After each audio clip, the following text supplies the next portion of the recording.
বন্ধুরা, welcome to Kiki two সিরি।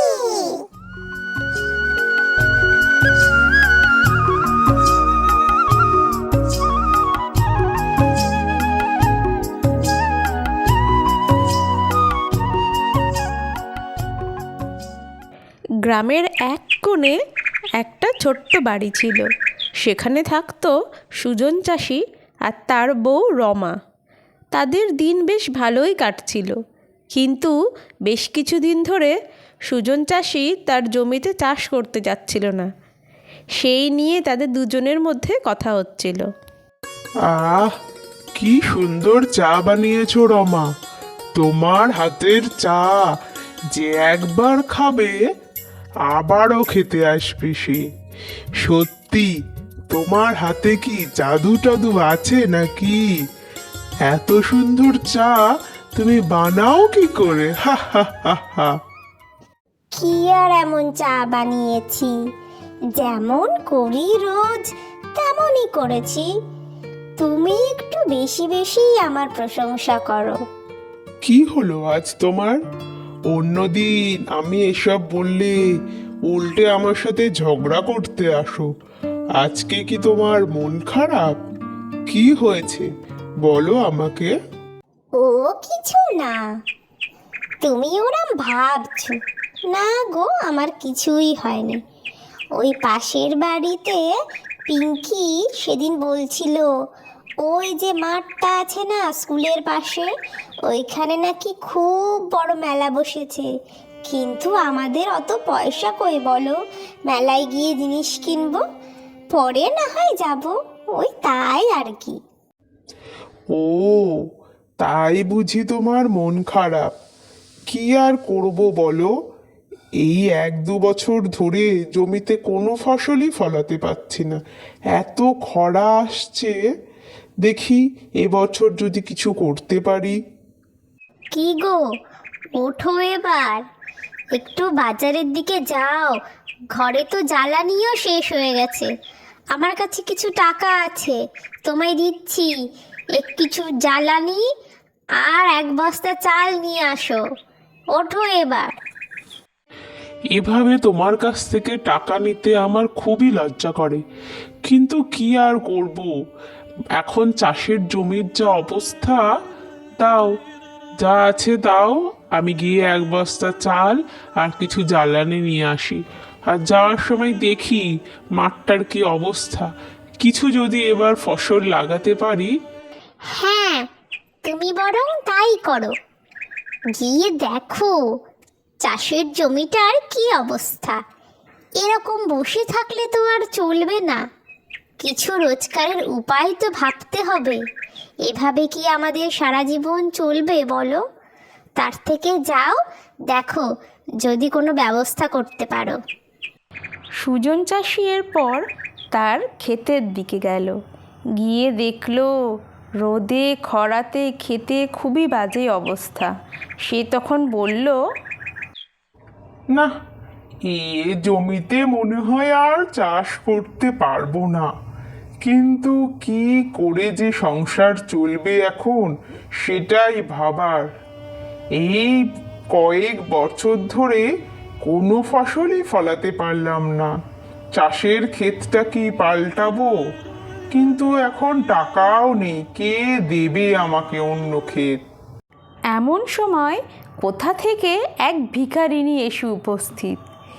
এসে সে সুজন চাষিকে দেখে কিছু টাকা চাইতে লাগলো। বাবু, আজ আমি বড়ই অসহায়। আমার সংসারে 3টি বাচ্চা, স্বামী কিছুই কাজ করতে পারে না, পঙ্গু যে। কিভাবে সংসার চালাচ্ছিলাম এতদিন, ভগবানের কৃপায় ছিলাম, কিন্তু আর চালাতে পারছি না। এখন হাত পাতা ছাড়া আর উপায় নেই। দয়া করে কিছু সাহায্য করবেন আমাকে, ভগবান আপনাকেও সাহায্য করবে। আমি বা কি করে সাহায্য করব আপনাকে? আমারও যে খুবই দুরবস্থা। সে যাক, আর পোড়া কপালের কথা কি বলি। ঠিক আছে, আমার কাছে সামান্য কিছু অর্থ আছে, এটাই নিয়ে যাও তুমি। এটা দিয়ে তোমার সংসার চালাও, আমি অন্য রাস্তা খুঁজে নিচ্ছি। ধন্যবাদ বাবু, এই টাকাটা আমার খুব দরকার। আপনি আজ আমায় সাহায্য করেছেন, ভগবানও ঠিক আপনাকে সাহায্য করবেন। আমি আপনাকে কিছু চাষের বীজ দিয়ে যাচ্ছি। এই বীজগুলো চাষের জমিতে পুঁতে দেবেন, দেখবেন আপনার ফসল খুব ভালো হচ্ছে।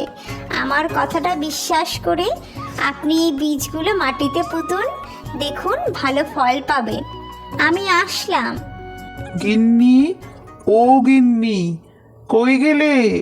এই দেখো, রাস্তায় কিছু শুকনো কাঠ পেয়েছিলাম, তাই নিয়ে আসলাম। দেখো তো জ্বালানি হবে কি না। রাস্তায় বাগানে পড়ে থাকা কাঠ এনেছো, তা আর চালের বস্তা বা কোথায়? আমি যে তোমায় টাকা দিলাম, সেই টাকা কি করলে তুমি? ও, সেই টাকা এক খুবই হতদরিদ্র মহিলা এসেছিল, তার দুঃখে আমি ওই টাকাটা দিয়ে দিয়েছি। তার বদলে উনি আমাকে কিছু বীজ দিলেন, বললেন এই বীজগুলো জমিতে পুঁততে এবং তা থেকে ভালো ফসল হবে। দেখি তাই করব ভাবছি। এক ভিখারিনী কি বললো, তুমি তাতেই বিশ্বাস করে টাকাগুলো দিয়ে দিলে? থাক, কি আর হবে। ঠিক আছে, কিছু চাল আছে, আমি তাই দিয়েই রান্না করি আজকে। এই ঘটনার কিছুদিন পর সুজন চাষি ভাবল, যাই, অনেক দিন তো হয়ে গেল, গিয়ে দেখি তো সেই ফসল কত দূর হলো। সেই ভিখারিনী তো বলেছিল এবার ভালো ফসল হবে, আমি তো আর গেলাম না। যাই, বীজগুলো পোতা হয়েছে বেশ কদিনই হলো। গিন্নি, আমি একটু মাঠের দিকে গেলাম, তুমি সাবধানে থেকো।